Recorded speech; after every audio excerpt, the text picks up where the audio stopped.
three players, Brock, that I was watching yesterday that I feel like maybe I have underrated, either because, well, for various reasons. I'll start with number one, Julian Love, who might have been the best player on the field yesterday. Led the team in tackles with 12, had an interception to go with it, and was just seemingly everywhere. I don't remember at any point last year feeling or seeing or sensing Julian Love as being as impactful on the game as he was yesterday. Yeah, not in that way. Yeah, not in that way. You felt even last year, and I think why his peers voted him an alternate and ultimately went to the Pro Bowl, because you knew, like, instincts high, football IQ really good. He was solid. But just not put in a position and anywhere near the position of aggression and playmaking that he was yesterday. And the number of times that he had to be the one with all the RPO and all the little bubbles and all the little stuff to get that ball out of Bo's hands and just put it out there on the perimeter. Many times he and Rayshon were the two that had to just come downhill in the open field and make tackles. Rayshon's not on this list of my top three guys that I may have underrated, but I was really impressed and enjoyed watching him yesterday. I thought his tackling. Number two, right? Number two. Do you like number two? Yeah, I actually how'd that wear on you? Did it? Yep, you did? I like it. Yeah, he kind of moves around like a bullet, kind of like number two. I got no problems with that at all. Excellent. Julian Love, underrated, at least by me. The other two guys, and I got to still put them as a pair, but it's becoming more and more unfair. I now know the difference between Terrell Dodson and Jerome Baker. They make it easy. Yep. I mean, thankfully, right? It's kind of like when you create, in these video games today, Salk, like the new Madden, you can just totally create down to like the color of your eyebrow. I mean, it's just ridiculous. Your face structure, all this stuff. You can make your own. Yeah, I mean, it's just a little different than the old 10-yard flight that you and I played, and then even in the Tecmo Bowl. And, they make it easy. They're very distinguishable. Baker has got the cowboy collar, and he's got the Ken Norton taped-up fingers. Brock, he's got an actual cowboy collar, I think. Yeah. It's not the Brian Cox board behind him. No. And it's not the full Sam Gash. Right. The full collar that guys used to wear. But it's a cowboy collar. Yes. He's wearing a cowboy collar. Yes. Dude, it's awesome. He's wearing a legitimate cowboy collar, like which makes him a middle linebacker. Like it looks like a 2024 Matrix cowboy collar. Like it's it. sleek, looks good. I love it. Did you notice finger tape? Him and Connor Williams got the Ken Norton. Like, do you know how much time it takes, or whoever helped him do that? How much time? Because he wore almost no other pads. It was like cowboy collar, fingers taped. Let's go. I'm gonna run through a wall. But there were a couple of moments. So let's start with Jerome Baker. There were a couple of moments where he really showed up, and thankfully their numbers are very different. I mean, 17 is an odd number for a middle linebacker, but it stands out. And the first time he was chasing the quarterback, it's like, who is that? Oh, it's Baker. Got it. Okay. Like, I thought it was that new guy that they had just signed from who had been in Baltimore with them. I was like, oh, finally, Baker. Okay. Got it. Bowser? You thought it was Bowser? I thought it might have been Bowser. I saw the B and then finally realized that it was Baker kind of rushing the quarterback. Did you see the play, and I'm sure you did, where he kind of cut in behind the blocking and tackled the running back? He shot the gap and came right through. How long have you and Wyman and other guys who really know the game been calling for that?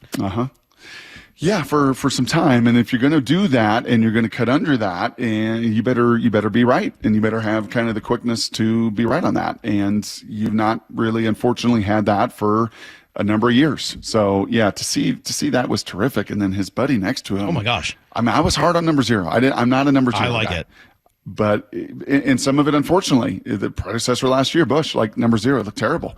It just didn't fit. It didn't work. It works for him. It does. Fast. He looks like a safety. Real fast. Right? I mean, he played real fast in the passing game, in the run game. He was. And then he almost like knocked himself out of the game. I'm like, ooh, late. Oh, man, that dude's a little bit undersized, and I love the fury with which he plays, but can we be available? And then boom, like just a massive collision, and you could tell like he got up and they picked him up. Nope. Because he's not huge. No, right? not big. He's not a huge linebacker. He looks like a big safety, and he's bigger than a safety. But he's sort of that, tweener kind of build. Hybrid almost. But gosh, Brock, the 4 guys we just talked about, Love, Jenkins, Dodson, Baker. None of them are household names. And, maybe shame on us for being radio hosts not talking about Geno Smith, DK Metcalf, and the household names on this team here right at 8 o'clock in the middle of prime time. But the biggest problem the Seahawks have had defensively for years now has been covering the middle of the field. and the run defense, but covering the middle of the field in the passing game. Mm-hmm. And those four guys, Love, Jenkins, Dodson, and Baker, were personally responsible yesterday for making sure that wasn't a problem, and they did it. Well, Salk, think about, and again, right across Royal Brougham, this is the same conversation, right? And both of them are draft and develop organizations with a whole bunch of stability. Mm-hmm. But then that other component of it, and John, for a lot of years, has kind of chased the margins, has chased volume, has chased kind of one-year deals. And there were some years there where it was pretty tough with the Luke Joekels and others, right? Mm-hmm. With in bringing in guys. Now, Clowney was an awesome one-year deal on that trade, so they've had some hits, but those are guys, especially the two linebackers, that are on one-year deals. These are veterans that are coming into your fold in a new coaching staff, and we got to get them ready.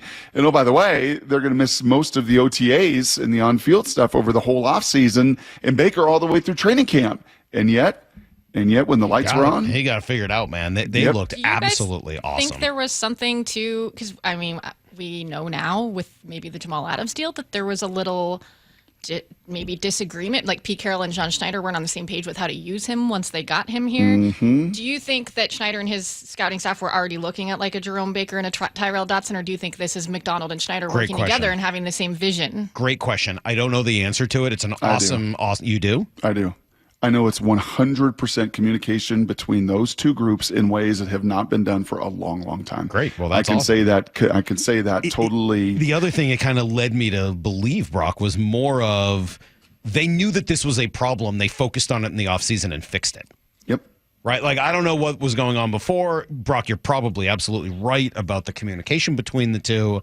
But unlike the Mariners trying to fix their strikeout problem and making it worse, they tried to fix this problem and fixed it. At least that's what it appears like through one game, and we'll see. Obviously, one game can be deceiving. And durability is going to be... But they got safeties that were actually safeties. That seems like a pretty good start. Yes. They got linebackers who could actually run and cover. Mm-hmm. That seems like a pretty good start. Mm-hmm.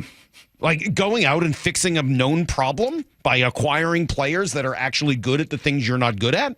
That seems like a good start. I don't know why they didn't try to do it on the offensive line. It worked great in the secondary and the linebackers. Because there's something called a salary cap, unfortunately, and there's just only so much you can spend in both draft capital and dollars and cents, unfortunately. Well, they definitely fixed it in the secondary and with the linebackers. I'm surprised that in all these years they've never tried to fix it on the offensive line. Feels like maybe something. Well, I'll tell you this, man. Charles Cross was awesome. He was. You want to go? Four friends. You want to go have some fun? Go look at Ken Walker's touchdown run and go watch what Charles Cross did to poor Cody Barton. He buried him underneath the Lumen Field turf. How about the other four guys?